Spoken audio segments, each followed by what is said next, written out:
আজকের পর্বে থাকছে রুটি পরোটা দিয়ে খাওয়ার জন্য বুটের ডালের মজার তরকারি। তো বুটের ডালতে কিন্তু অনেক সুন্দর রেসিপি তৈরি করা যায়। তো আমি এখানে মুরগির মাংস দিয়ে বুটের ডাল রান্না করেছি। এটা আমি রুটি বা পরোটা যে যেখানে খান সেভাবে এটা খাইতে পারেন। তো আমি এখানে পরোটার সাথে এটা আমি খাবো, তো এই জন্য এই ডালটা আমি রান্না করেছি।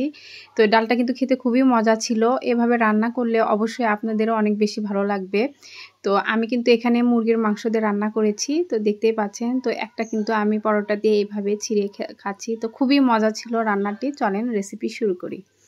তো এখানে বুটের ডাল আমি সারা রাত ভিজে রেখেছিলাম, তো সেটা আমি পানি দিয়ে ভালো করে পরিষ্কার করে নিয়ে এখন আমি এটা একটা ফ্রাই প্যানে দিয়ে দিলাম। তো এটা আমি এখন সিদ্ধ করব, তো এই জন্য এটা দিয়ে নিলাম। এখানে 1 চামচ আমি লবণ আর একটু সামান্য একটু হলুদ দিয়ে নিলাম। দিয়ে এখানে পানি দিয়ে ঢেলে একটু বেশি করে পানিটা দিয়ে নিব। দিয়ে এখন আমি ঢাকনা দিয়ে ঢেকে দিব। তো এর মধ্যে কিন্তু বলক চলে আসছে। 2 থেকে 3 মিনিটের মধ্যে দেখবেন যে এটা খুব সুন্দর বলক চলে আসছে। আর এটি কিন্তু একদম বেশি সিদ্ধ করার দরকার নেই, অল্পতেই সিদ্ধ হয়ে যাবে, যেহেতু আমি এটা সারা রাত ভিজে রেখেছিলাম। তো এই ডালটা কিন্তু এ পর্যায়ে হাত দিলে যখন দেখবেন ভেঙে যাবে, তখন বুঝবেন যে এটা আপনার সিদ্ধ হয়ে গেছে। তো এটা আমি এখন পানি থেকে ছেঁকে নিব। তো ডালটা আমি এভাবে উঠিয়ে নিচ্ছি।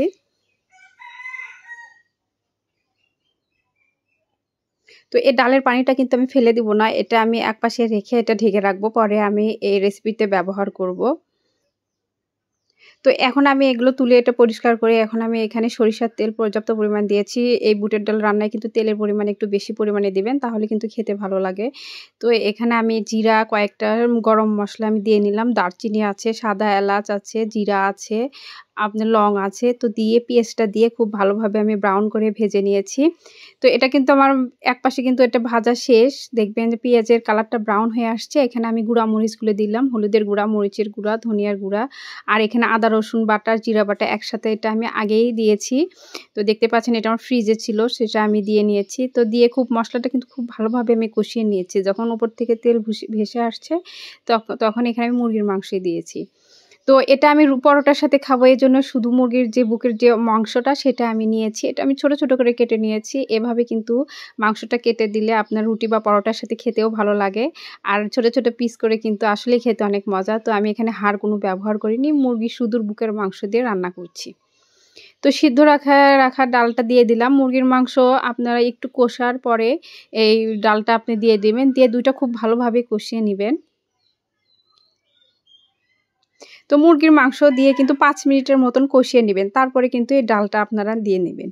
দিয়ে এটা একসাথে খুব ধীরে আছে, এটা আমি একদম লোর থেকে একটু বেশি দিয়ে এই ডালটা আমি সুন্দর করে মাংসের সাথে কষিয়ে নিচ্ছি। অবশ্যই কিন্তু এটা সময় নিয়ে একটু কষিয়ে নেবেন, তাহলে দেখবেন এই রান্নাটা কিন্তু খেতেও অনেক ভালো লাগে আর ঝোলটা একটু মাখা মাখা হয়। তো আমি কিন্তু মাঝে মাঝে এভাবে উল্টিয়ে পাল্টিয়ে দিচ্ছি।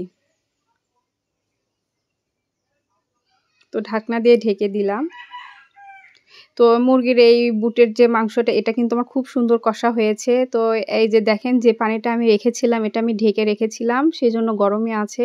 তো বুটের ডালের তরকারিতে কিন্তু অবশ্যই আপনারা গরম পানি ব্যবহার করবেন, তাহলে দেখবেন যে এটা ব্যালেন্স ঠিক থাকে। ঠান্ডা পানি দিলে রেসিপিটা খেতে অনেক ভালো লাগে না। তো আমি কিন্তু এটা বেশি ঘন একটা করব না, দেখতে পাচ্ছেন একটু পাতলা। এইভাবে কিন্তু রুটি পরোটা দিয়ে খেতেও ভালো লাগে। আর ডালটা কিন্তু আমার অনেক কয়টা ডাল আপনার এর ভিতরে গলে গেছে, গিয়ে কিন্তু ঝোলটা একটু মাখা মাখা হয়েছে। আর এটা কিন্তু খুবই মজা খেতে, এই বুটের ডাল। আপনারা একবার হলেও এটা ট্রাই করে দেখবেন এভাবে রান্না করে।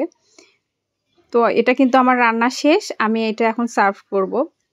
তো এতক্ষণ যারা আমার ভিডিও দেখছিলেন অসংখ্য ধন্যবাদ আমার সঙ্গে থাকার জন্য। আর চ্যানেলটি ভালো লাগলে অবশ্যই সাবস্ক্রাইব করবেন। সবাইকে অশেষ ধন্যবাদ। খোদা হাফেজ।